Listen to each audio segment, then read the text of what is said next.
A auga é moito máis que un líquido. É vida, hábitat, protección, transporte, regulación. É o compoñente esencial da Terra e de todos os seres vivos. Sí, presenta unhas características físicas e químicas tan excepcionais que fan todo isto posible. A auga é un composto formado por dous elementos, hidróxeno e oxíxeno. Cada molécula de auga ten dous átomos de hidróxeno e un átomo de oxíxeno, unidos mediante un enlace covalente. Por iso, a súa fórmula é H2O. A molécula é polar porque presenta dous polos con diferente carga, igual que unha pila.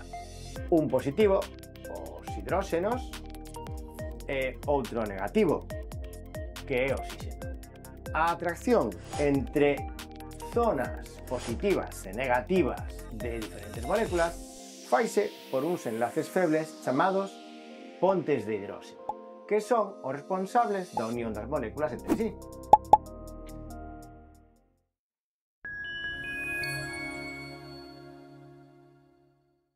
A auga pode presentarse en tres estados: líquido, nos ríos, océanos, as pingas da choiva; sólido, como a neve ou o xeo; e en estado gasoso, mesturado co resto dos gases da atmosfera ou cos que saen polas aberturas dos volcáns. E cambia de estado segundo gañe ou perda calor. E así pódese producir a evaporación, que é a transformación de líquido a gas, a condensación, que é o cambio de gas a líquido, a conxelación, cando pasa de líquido a sólido, a fusión, que pasa de sólido a líquido, a sublimación, dase cando pasa de sólido a gas, e por último, a sublimación inversa, que, como o seu propio nome indica, é a transformación dun gas nun sólido, como acontece nas noites de xeada. Sabíades que un ser humano está composto nun 70% de auga?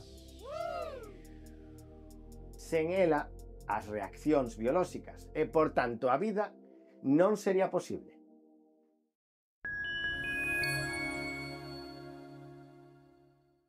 E cales son as propiedades da auga? Pois unha chea. Imos tentar explicar algunhas delas. A auga é inodora. Non ula nada. Tamén é insípida. Non sabe a nada. E tamén incolora. Non ten cor.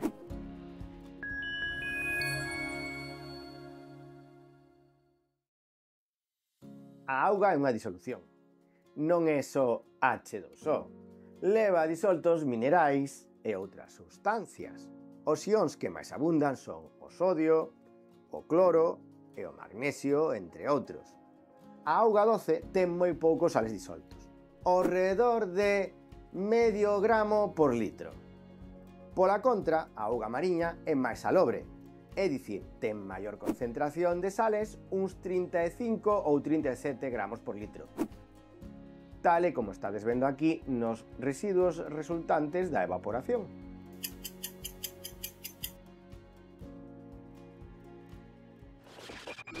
E o Mar Morto? Unha auténtica sopa salina con máis de 200 gramos de sal por litro. En realidade, é un lago salgado do Oriente Próximo que se atopa por debaixo do nivel do mar e é 10 veces máis salgado que a auga do mar.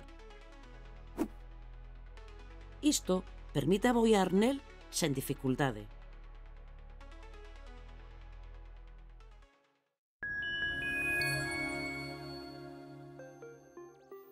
A auga é un excelente disolvente. As moléculas de auga son polares.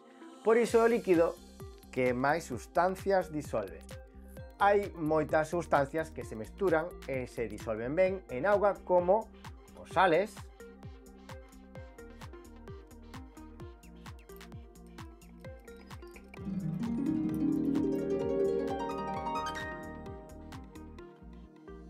os azucres,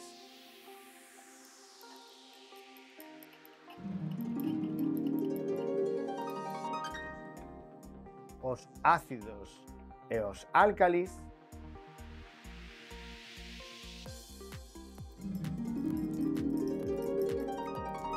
e algúns gases, como poden ser o oxígeno e o dióxido de carbono. Aquí temos agua con gas. Aquí o vedes que efectivamente ten gas. Vou botar un pouco no vaso para que o vexades con detalle.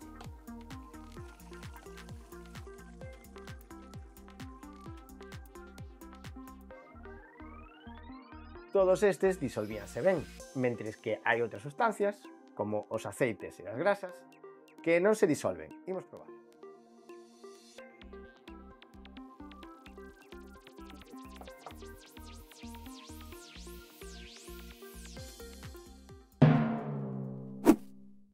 A auga actúa como un disolvente esencial en moitas funcións vitais, sendo o compoñente principal do sangue e por iso permite o transporte de nutrientes e refugallos en disolución. Os refugallos tóxicos que transporta o sangue lévanse ao ril para filtralos e expulsalos ao exterior diluídos na auga dos ouriños. Os peixes e resto de organismos acuáticos respiran grazas ao oxígeno disolto na auga. Se non fose pola auga, as plantas non poderían absorber os sales minerais do solo nin distribuílas polo seu interior co zume bruto.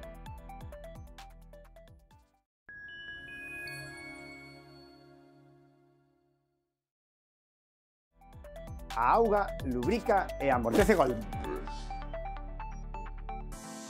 O corpo tamén aproveita a auga para protexerse. O líquido cefalorraquídeo amortece golpes no cerebro. Un exemplo é no noso tubo digestivo, onde a comida se mestura coa saliva na boca, permitindo que se forme o bolo alimenticio e favorecer o seu avance.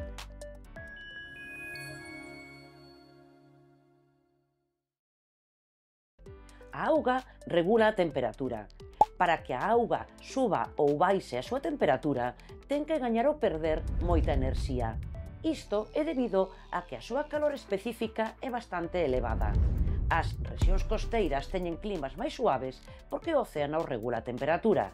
A auga quéntase e arrefría máis lentamente que a terra, polo que actúa como un amortecedor térmico, reducindo os extremos de frío e calor no litoral.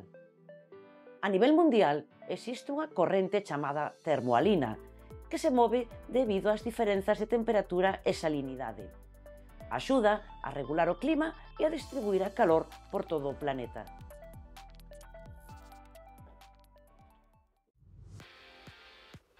A suoración é o mecanismo que permite a algúns seres vivos regular a súa temperatura corporal. Cando suamos polos poros da pel, expulsamos auga que, ao evaporarse, refréscanos. O ser humano perde diariamente case 1 litro debido á suoración.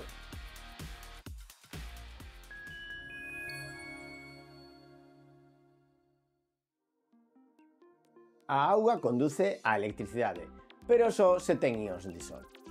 A auga destilada, nada de nada, pois non ten ningún ión disolto. É H2O puro, por iso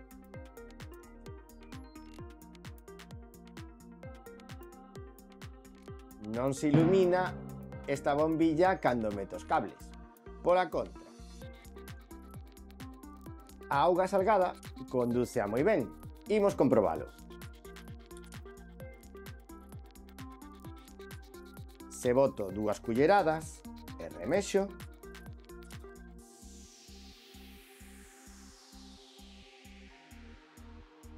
vemos como agora, cando poño os 2 cables, a bombilla sí que se ilumina moi ben. Mirade que intensidade.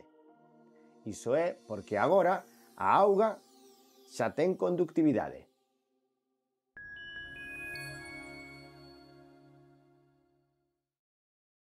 Esta é unha propiedade ben curiosa, a da densidade. Escoitade, o xeo, que é a auga en estado sólido, flota.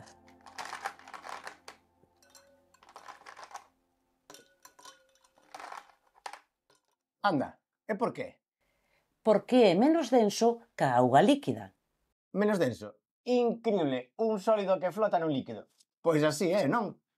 Isto axuda a conservar a vida nos lagos e mares durante o inverno, xa que o xeo forma unha capa illante que impide que se conselen as capas inferiores da auga e así protexer a vida que hai debaixo.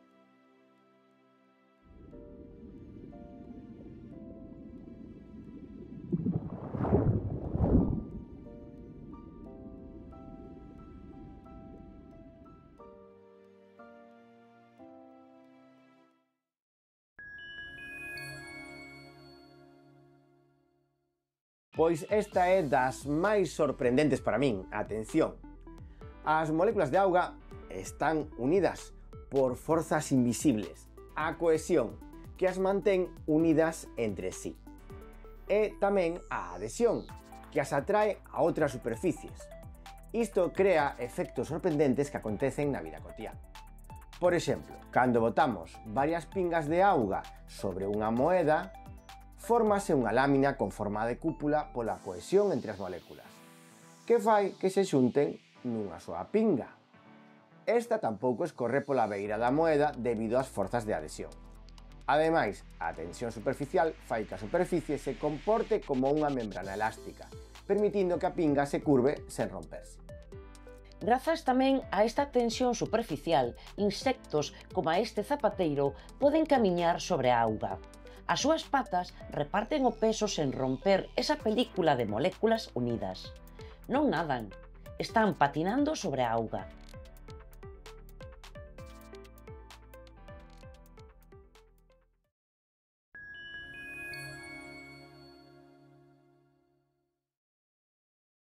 Outro efecto fascinante é a capilaridade. A auga pode subir por tubos moi finos ou materiais porosos, como este papel. Aquí, vémola ascender contra a gravidade. Isto pasa porque as moléculas de auga son atraídas polo papel, a adhesión, e tamén se atraen entre sí, a cohesión. O mesmo lle sucede á auga cando se despraza polos minúsculos espazos do solo ata as raíces das plantas e logo ascende polos seus vasos condutores. Leonardo da Vinci dixo: a auga é a forza motriz de toda a natureza. E vos acabades de ver por qué. A súa estrutura, as súas propiedades, os seus cambios fan posible a vida tal e como a coñecemos. Por iso, entender a auga non é só aprender ciencia. É comprender o planeta e comprendernos a nós mesmos.